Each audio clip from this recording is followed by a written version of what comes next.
اب یہاں پہ بندہ مومن کیا کرتا ہے؟ فوری اپنی عقل کا استعمال کرتا ہے، عقل کے ذریعے کیا کرتا ہے؟ فوری اپنی لفظ کو دور کرنے کے لیے بے چین ہوا تھا، اضطراب میں آیا تھا۔ اب یہاں پہ ایک حکایت آپ کے سامنے میں رکھوں کہ نیشا پور بول کے ایک مقام تھا، اس میں ایک سوداگر تھا، اس کے پاس نہایت ہی حسین جمیل باندی تھی۔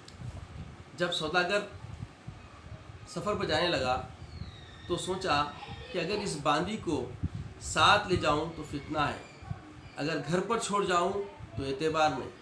بہت پریشان ہوا۔ بالآخر اس نے یہ طے کیا کہ اس بستی میں جو بزرگ ہیں ان کے پاس اس باندی کو رکھ کر جاؤں گا۔ چنانچہ اس بزرگ پر اپنا مدعا لے کر پہنچا، ان کے پاس سامنے بیان کیا، ظاہر کیا ان کے سامنے، تو وہ بزرگ انکار کیے اور فرمائے کہ مجھے معاف کرو۔ تب سوداگر نے بڑی منتیں کی، بڑی سماجت کی اور کہا کہ مجھے آپ پر کامل بھروسہ ہے اور آپ کو اللہ اور اس کے رسول کا واسطہ دیتا ہوں۔ واسطے دینے لگا کہ للہ آپ میری باندی کو امانت کے طور پر رکھ لیجیے۔ وہ بزرگ مجبوراً نہ چاہتے ہوئے توہن و کرہن اس باندی کو گھر میں رکھ لیے اور سخت پردے کا حکم دے دیا۔ اتفاقاً ایک روز کیا ہوا، وہ باندی نظر آ گئی، آپ اس پر عاشق ہو گئے۔ وہ بزرگ کیا ہو گئے؟ اس بندی پر عاشق ہوئے، فوراً چیخ مارے کہ من خاف مقام ربہ ونہى النفس عن الہویٰ، جو اپنے پروردگار کے حضور میں جواب دہی کے لیے کھڑے ہونے سے ڈرا اور اپنے نفس کو خواہشوں سے روکتا رہا۔ یہ بولنے کے ساتھ ہی ان کے فوری نکل گیا۔ اب کیا کروں؟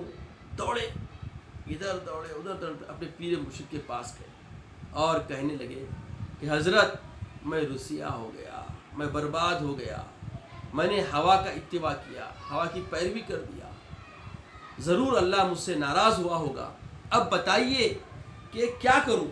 میرا اللہ تعالیٰ مجھ سے راضی ہو جائے، اس کے لیے میں کیا کروں؟ مرشد کہے مجھ سے کچھ نہیں ہو سکتا، شہر رائے میں ایک بزرگ ہیں جو یوسف حسین ان کا نام ہے، اس کو حضرت عبداللہ شاہ صاحب قبلہ رحمۃ اللہ علیہ اپنی کتاب شہادت نامے بیان کیے، اور امام غزالی علیہ رحمہ اپنی کتاب مکاشف القلوب میں بھی اس حکایت کو بیان کیے۔ بہرکیف وہ بزرگ اپنے مرشد سے بولے کہ بھائی مجھے معافی چاہیے، تو مرشد بولے دیکھو رائے ایک شہر ہے، وہاں پہ ایک بزرگ یوسف حسین نام سے رہتے ہیں، ان کے پاس جاؤ، وہ تمہارا گناہ معاف کروا دیں گے۔ دوڑے دوڑے رائے پہنچے اور یوسف کا پتہ چلا۔ لوگوں نے ان کو بدماش کہا۔ جب وہ پوچھے تو بدماش کو کیوں پوچھتے ہو، وہ تو بہت لواطت والا ہے، شراب خور ہے، ایسے ان کے بارے میں بری بری بری باتیں کرنے لگے۔ اور یہ صاحب جیسا سنیں ان کے بارے میں بالکل گندی گندی باتیں بولنے لگے لوگ۔ جیسا ان سے پوچھے کہ یوسف حسین صاحب کہاں رہتے، تو بولے بھائی انہوں ایسے ہے ویسے ہے، یہ ہے۔ اب ان کے دل میں آگا کیا رہے مرشد میں اللہ کا ڈر رکھ کے غلط فیل ہو گیا، بلکہ میں پریشان ہو گیا۔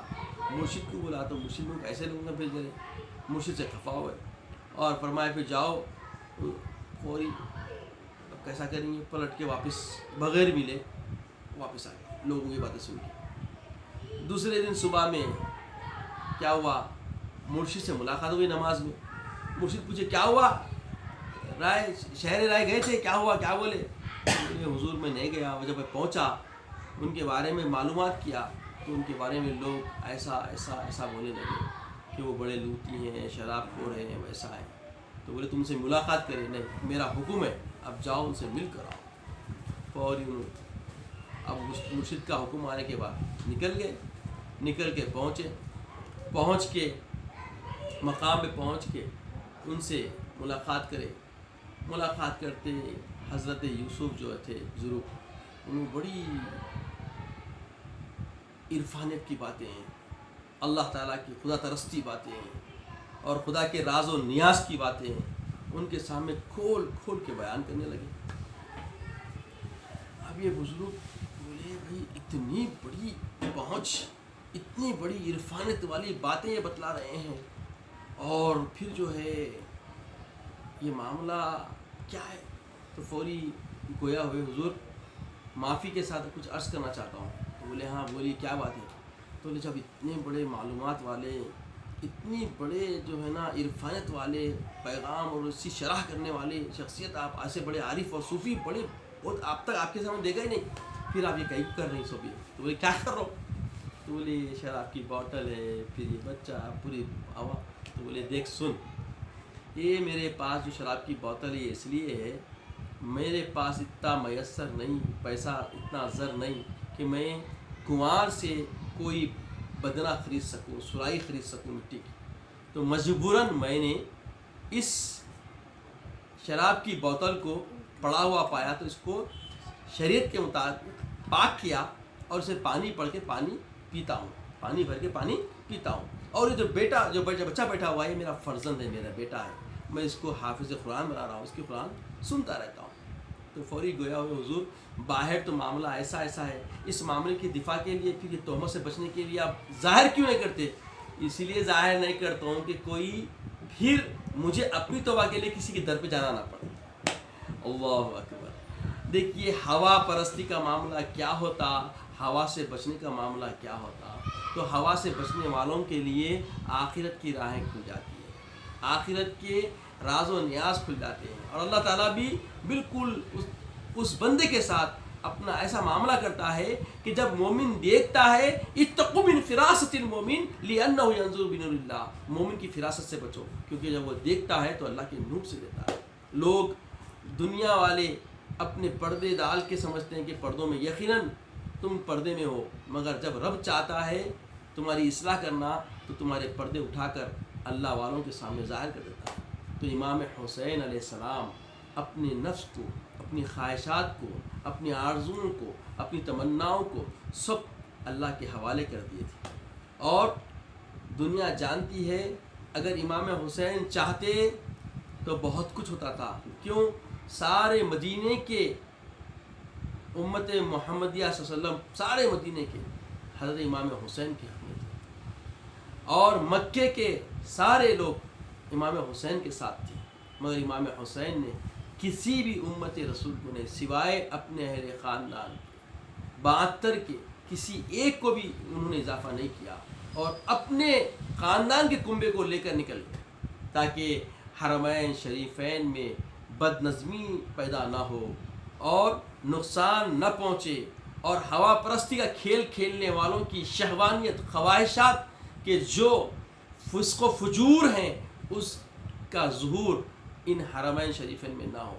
لیکن دنیا جانتی ہے، تاریخ گواہ اس بات کی، اتنا اہتمام سے امام حسین وہاں سے چھوڑ کے ہٹنے کے باوجود مسجد نبوی میں گھوڑوں کو باندھا گیا، کئی دن تک نمازیں بند کر دی گئی، اور وہاں کتنی کیسی حرکتیں کی گئی جس کا کوئی تصور دین اسلام کے ماننے والے، حبیب پاک صلی اللہ تعالی وسلم کا جو پیغام، جو اللہ تعالیٰ نے اپنے حبیب کے زبانی فرمایا کہ اجر اس بات کا میں نہیں لیتا جو دین دیا ہوں، وہ دین جو دین اللہ کے رسول نے دیا ہے اس دین کا استحصال کیا گیا، اور وہاں کے دین کے ماننے والوں پر ظلم کیا گیا. کئی مہینوں تک مسجد نبوی میں نمازیں نہیں ہوئی، گھوڑوں کو وہاں باندھا گیا، استبل بنا دیا گیا مسجد نبوی کے اطراف میں، پورا مسجد نبوی کے اندر گھوڑے گھسا دیے گئے، اور حرم شریف میں پامالی کی گئی، نقصان کیا گیا لوگوں کو، لوگوں کی عصمتوں پہ حملے کیے گئے. آپ غور فرمائیے، امام حسین علیہ السلام کو اللہ نے فراست دی تھی، وہ نانا جان سے بچپن ہی سے وعدہ کیے تھے، حبیب پاک علیہ الصلوۃ والسلام کی زبان مبارک سے لعاب چوس چوس کے وہ بڑے ہوئے تھے.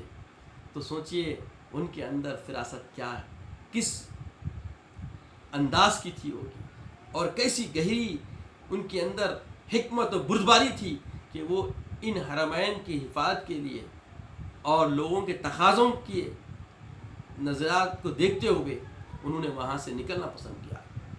اور جب مقام کرب و بلا میں پہنچ گئے تو دیکھا کہ وہاں پر سارا جائزہ لے کر کہا کہ یہ زمین کو کیا کہتے ہیں. جب کہا گیا کہ کربلا ہے تو کہا نانا جان نے بتایا تھا، اب وقت قریب آ گیا ہے۔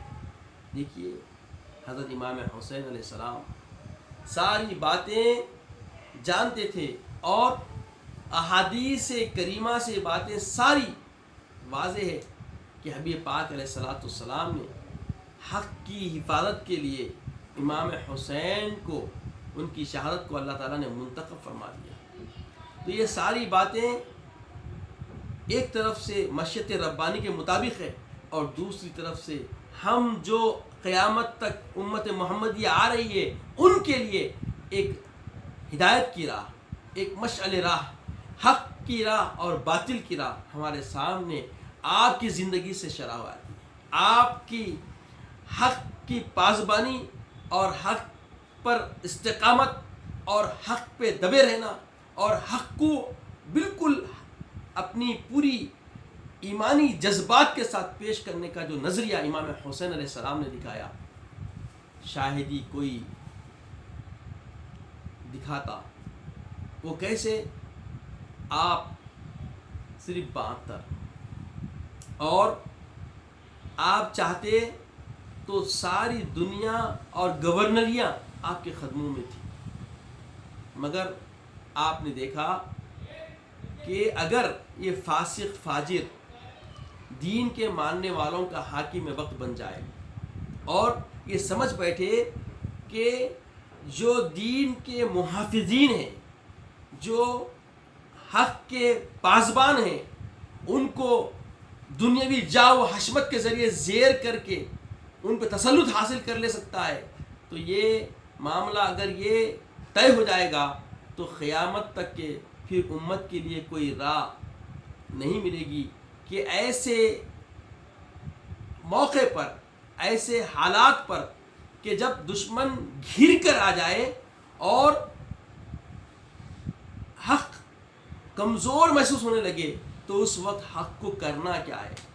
تو قربان ہونے کو قبول کیا جائے اور ایسے باطل پرستوں کے ہاتھ پہ جو خود بینی، ہوا پرستی، نفس پرستی کے پابند ہو اور نفس پرستی کے پیروکار بنے ہوئے ہوں اور جو دین اسلام کی پاسبانی کرنا نہیں جانتے بلکہ دین کا استحصال کر رہے ہو، احکام شریعت کا پامالی کر رہے ہو، شراب نوشی کے نشے میں چور ہو اور ہوا پرستی کی پورے ننگے ناچ کر رہے ہو، ایسا کوئی شخص اگر حاکم وقت بن جاتا ہے تو اس کی رعایا پر اس کا کیا نقصان ہوتا ہے، اور اس سے بچانے کے لیے امام حسین علیہ السلام نے ثابت قدمی کے ساتھ رضائے رب العزت کی، وہ رضا کا درجہ انہوں نے حاصل کیا جس کو رضا اللہ کہتے ہیں اور رضا مع اللہ کہتے ہیں۔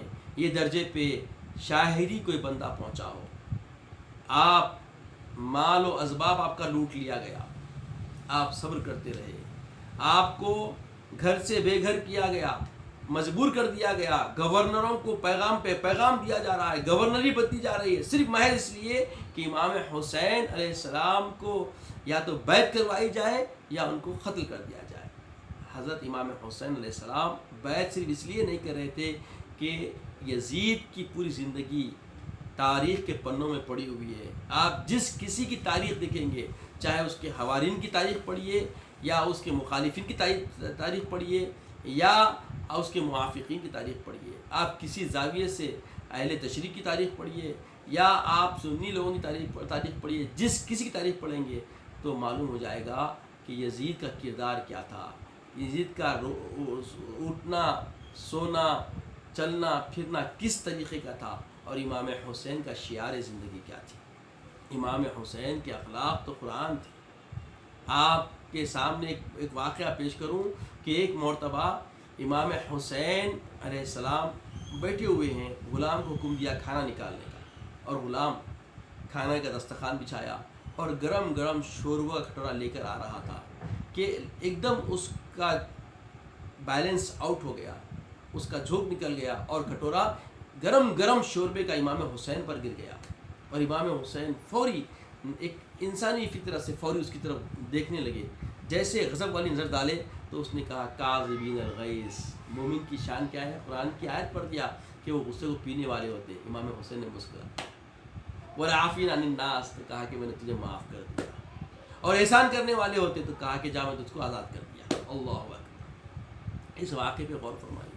یہ واقعہ میرے جد مرشد میرے دادا پیر حضرت سیدنا عبدالحق رحمۃ اللہ علیہ نے شہادت نامے بیان فرمایا. اب غور فرمائیے یہاں پر یہ ایک واقعے پہ غور کیجئے کہ غلام نے کھولتے ہوئے گرم گرم شوربے کا کھٹورا امام حسین پر گرا دیا اور حضرت نے اس کو فوری فطرت انسانی کے اعتبار سے جب غضب کی نگاہ ڈالی اس نے فوری کہا والکاظمین الغیظ. غصے کو پینے والا مومن ہوتا ہے, فوری مسکرا دیا. والعافین الناس کہا کہ معاف کر دیا. اور یہاں تک کہ پھر اس کی صفت مومنہ سننا تھا کہ اس کو آزاد بھی کر دیا, انعام سے نواز دیا. اب بتائیے یہ کردار تھا امام حسین علیہ السلام کا. ایسے اخلاق کے پیکر تھے اور لوگوں کو کھلانا آپ کی مزاج اور آپ کی طبیعت میں تھا. اطعموا الطعام کا معاملہ اتنا تھا کہ خود بھوکے رہتے تھے مگر اوروں کو کھانا کھلاتے تھے. یہ کیفیت ان کے جد اعلیٰ کی کیفیت کیا تھی. ایک مرتبہ کا واقعہ ہے کہ ایک شخص چبوترے میں بیٹھا ہوا ہے اور کچھ سوکھے روٹیاں کھا رہا ہے. تو ایک فقیر آیا, سوال کیا کہ بھئی کچھ کھانے کے لیے دے دو. تو بولے دیکھو سامنے جاؤ, وہاں پہ جو ہے نا امام حسین رہتے ہیں, وہاں پہ تم کو انشاءاللہ اچھا کھانا مل جائے گا. فوری فقیر سائل گیا, سوال کیا, تو اس کو دسترخوان بچھایا گیا, اس کو پیٹ بھر کھانا دیا گیا. وہ کھانا کھا لیا تو اس کے بعد کہا کہ بھائی کچھ کھانا ہے تو مجھے دو اور. تو بولے کوئی اور تمہارے گھر رہتے ہیں؟ تو بولے نہیں, گھر کے لیے نہیں, وہاں جو چبوترے جو شخص بیٹھا ہوا ہے اس کے لیے. تو بولے یہ انہی کا مکان ہے, وہ حضرت علی کرم اللہ وجہہ کریم. تو عزیزوں اور بزرگوں, ناظرین اکرام, یہاں غور فرمائیے, یہ ان کی فطرت تھی, یہ ان کی طبیعت تھی, یہ ان کا کردار تھا, یہ ان کے اخلاق حسنہ تھے کہ ایسے شعار رکھنے والے کبھی کسی چیز کی چاہ دنیاوی اپنے اندر لائیں اور دنیا طلبی کا کوئی احساس یا ادراک ان کے اندر آئے, یہ ممکن ہی نہیں. یہ بات کوئی عقل والا مان ہی نہیں سکتا. ان کے سامنے ہمیشہ آخرت پیش نظر رہی ہو اور جن کو بچپن ہی سے آخرت کے تیار کر دیا گیا ہو اور بتا دیا گیا ہو کہ تم سرداران جنت ہو, اور سارے صحابہ اکرام رضوان اللہ علیہم اجمعین جن کا ادب کرتے آئے ہوں, جن کا اکرام کرتے آئے ہوں, جن کے ساتھ حسن سلوک کرتے آئے ہوں, اور وہ مزاج کے حامل لوگ, وہ مقام و منزل پہ رہنے والے لوگ کبھی ایسی طلب دنیاوی اپنے اندر لا ہی نہیں سکتے جس کا آج زمانے اس ہمارے عصر حاضر میں بعض لوگ تذکرہ کر کے تہمت باندھنے کی کوشش کرتے ہیں. تو ناظرین اکرام, بتانا یہی ہے کہ امام حسین علیہ السلام حبیب پاک صلی اللہ علیہ وسلم کے صرف ہولیے میں شبیہ نہیں رکھتے تھے بلکہ کردار میں بھی پوری آپ کے اندر اتباع رسول جاگزی تھی. اور تبھی تو آپ دیکھتے ہیں کہ اگر امام حسین چاہتے تو کیا نہیں ہوتا. کون سا فیض ان کے پاس نہیں تھا, کون سی روحانیت ان کے پاس نہیں تھی, کون سی وراثت رسول اللہ ان کے اختیار میں نہیں تھی, وہ کون سی چیز کے علمبردار نہیں تھے, مگر انہوں نے صرف حبیب پاک کی محبت میں رضائے ربانی کے لیے قیامت تک کی چلنے والی امت محمدیہ کے لیے ایک راہ ہدایت دکھلانے کے لیے کہ حق کی پاسبانی کتنی کرنا ہے اور حق پر کیسے ڈٹے رہنا ہے, چاہے اپنی جان بھی چلی جائے تو اللہ اور اس کے رسول کی خوشنودی کے لیے خوشی خوشی قربان کر دینا ہی یہ ایک رضائے ربانی کا ایک بہت بڑا امتیازی سمجھے درجہ ہے جو صرف صبر للہ, صبر عن اللہ, صبر مع اللہ کے درجات پر پورا اس کو فائز کرتا ہے. اور یہ فیض, یہ فیضیت اور یہ مقام و مرتبہ امام حسین کو اللہ نے عطا کیا. اور امام حسین علیہ السلام اپنے اندر صبر کا جو معاملہ تھا وہ پیش کر کے بتا دیا کہ صبر کے درجے بھی بڑھ گئے اور صبر کے ساتھ ایسے اعلیٰ نفس پر آپ فائز ہو گئے کہ آپ نے اپنے کنبے کو, اپنے آپ کو قربان کر دیا مگر باطل پرست کے سامنے سر نہیں جھکایا. اور جو ہوا پرستی کی زندگی اس کی تھی, اس کی آگے کی زندگی پہ تواریخ بتاتی ہے کہ وہ خود بھی عبرت کی موت مرا. اس کے پورے گلے میں پورا معاملہ ایسا ہوگا کہ جب کچھ کھلاتے وہ پیٹ میں نگلنا چاہتا ہے منہ کے ذریعے تو اس کے منہ سے خنزیر کی آوازیں نکلتی, تڑپنا ہوتا تھا, کیونکہ یہ سب جو کردار اس نے کیا تھا وہ کردار جو اس کا رہا اور جو معاملات ہوئے وہ بیان کرنا انسانی صبر سے باہر ہے. انسان کوئی بیان کر ہی نہیں سکتا. اگر کوئی کوشش کرے گا تو بس وہ ایک سمجھیے بہت برداشت کے باہر معاملہ ہے کہ جو حالات امام حسین کے ساتھ کیے گئے، ان کے 72 اقربا کے ساتھ کیے گئے، ان کے ساتھ ناروا جو سلوک کیا گیا، پانی بند کر دیا گیا اور پیاسے بھوکے ایسے حالت پہ ایک لشکر جرار حملہ کر رہا ہے. غور فرمائیے وہ کیا کیفیت تھی.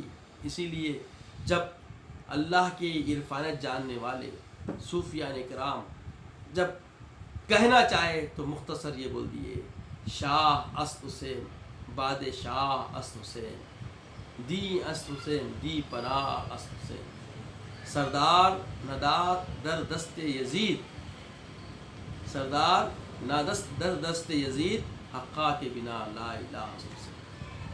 بادشاہوں کے بادشاہ امام حسین، دین کی اساس، دین کی حقیقت کیا امام حسین. سر دے دیا مگر اپنے دست کو یزید کے دست کے حوالے نہ کیا اور نہ کر کے بتا دیا کہ یہی لا الہ الا اللہ کی پاسبانی امام حسین. تو عزیزوں اور بزرگوں، امام حسین علیہ السلام کی سیرت کے لیے شہادت نامہ حضرت سیدنا عبداللہ شاہ صاحب اللہ رحمۃ اللہ تعالیٰ علیہ ہر گھر میں رہنا چاہیے اور اس شہادت نامے کو اپنی آل اولاد کو پڑھ کے سنانا چاہیے، جس میں مختلف ابواب، مختلف فصلوں میں حضرت سیدنا عبداللہ شاہ صاحب رحمۃ اللہ علیہ نے پوری سیرت کو بڑے اچھے انداز سے، اچھے پیراہن سے بیان کی ہیں، جس کے پڑھنے سے ایمان تازہ ہوتا ہے اور حقیقی حب اہل بیت سینوں میں اجاگر ہو جاتی ہے. تو میں آپ تمام ناظرین سے میں یہی چاہوں گا کہ آپ لوگ ضرور شہادت نامے کا مطالعہ کریں اور وہ شہادت نامہ اپنے بچوں کے سامنے پڑھ کر سنائیں. انشاءاللہ جو حقیقی محبت اہل بیت سے جو ایمان کا تقاضا ہے وہ اجاگر ہوگی، وہ پنہا ہوگی اور انشاءاللہ عزت کی زندگی اللہ ہمیں عطا کرے گا اور ہمیں ایمان کی موت عطا کرے گا اور خاتمہ بالخیر ہوگا. اللہ تعالیٰ سے دعا ہے کہ یا الہ العالمین ہمیں نیک توفیق عطا فرما، نیک ہدایت عطا فرما، اپنے حبیب پاک صلی اللہ علیہ وسلم کی آل سے سچی محبت عطا فرما، اپنے حبیب پاک کی آل کی تعظیم و اکرام ہمارے لیے لازم فرما دے اور ہمارے قلوب میں ان کی حقیقی محبت وابستہ فرما دے، اجاگر فرما دے. عزیزوں اور بزرگوں، شہادت کا جو دن ہے وہ ہے 10 عاشورے کا دن. 10 عاشورے کی فضیلت بے پناہ ہے. جب سے دنیا وجود میں آئی اللہ تبارک تعالیٰ نے عاشورے کے دن بہت انعامات عطا فرمائے، بڑے بڑے انبیاؤں کو انعام سے سرفراز فرمایا. اور سب سے پہلی جو بارش ہوئی زمین پر، زمین کی زندگی جو بنتی ہے، جو زمین دوبارہ زندہ ہوتی ہے، مرتی بھی زندہ ہوتی ہے، یہ جو معاملہ ہوا ہے، یہ جو سب سے پہلی بارش اللہ تعالیٰ جو نازل فرمایا وہ عاشورے کے دن 10 تاریخ کے دن. تو 10 تاریخ کے روزے کی بڑی فضیلت ہے. آقا علیہ السلام نے فرمایا کہ جب ہجرت کر کے آقا علیہ السلام مدینہ پہنچے، جب دیکھا کہ وہاں پر یہود روزہ رہ رہے ہیں تو بولے کس بات کا روزہ ہے تمہارے پاس، روزہ کی کس بات کا ہے؟ تو بولے فرعون سے اللہ نے ہم کو نجات دیا تھا موسیٰ علیہ السلام کے ساتھ، تو ہم اس شکر میں روزہ رہتے ہیں. تو آقا علیہ السلام نے فرمایا کہ اس کے حقدار تو ہم تم سے زیادہ ہیں. اس کے بعد آقا علیہ السلام نے بھی روزہ رہا اور حکم دیا اپنے امتیوں کے لیے کہ قیامت تک تم کیا کرو، ان کی مخالفت کرو، یہود کی مخالفت کرو. دیکھیے وہ یہ نہ سمجھے کہ ہماری اتباع کر رہے ہیں، تو بولے ان کی مخالفت کرو اور تم 2 روزے رہو، ایک دن پہلے یا ایک دن آگے. صرف یہ عاشورے کے روزے کے لیے یہ مسئلہ ہے، یاد رکھیں، صرف عاشورے کے روزے کے لیے یہ مسئلہ ہے. لوگ سمجھتے ہیں کہ کبھی بھی اکیلے ایک روزہ نہیں رہنا، ایک روزہ جب چاہے آپ رہ سکتے ہیں، مگر عاشورے کے دن ایک روزہ نہیں رہنا، بلکہ عاشورے سے ایک دن پہلے 9-10 رہو یا 10-11 رہو، کیونکہ اس میں اللہ کے رسول صلی اللہ علیہ وسلم نے واضح طور پہ حکم دیا ہے اور اس طریقے سے سنت کو ادا کرنی ہے. اور یہ اس لیے رہنا ہے کہ اس دن ایک روزہ رہنا، آقا علیہ السلام فرماتے ہیں سال بھر روزہ رہنے کا اس میں ثواب ملتا ہے اور اللہ تعالیٰ کا خاص کرم ہوتا ہے اور گناہوں کو اللہ تعالیٰ معاف کر دیتا ہے، بخشش کا ذریعہ پروانہ ملتا ہے.